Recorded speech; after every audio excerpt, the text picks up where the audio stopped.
In this video, I am going to show you on how you can connect your Salesforce to your Zendesk. So, without further ado, let's begin.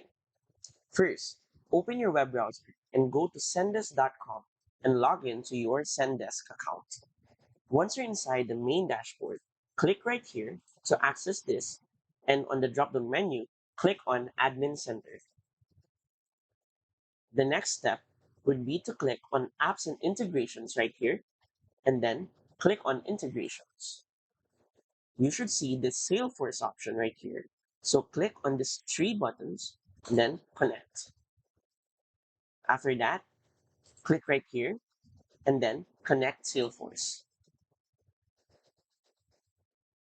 The next step would be to click on allow and log in to your Salesforce account.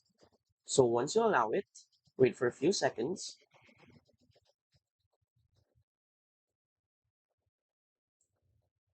And then as you can see, it's still currently inactive. So configure,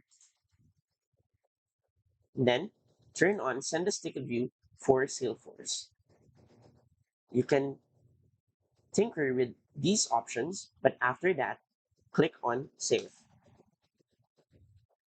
And as easy as that, you've successfully connected Salesforce to Zendesk.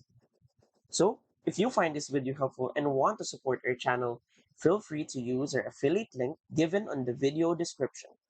Thanks for watching, and I will see you in my next video.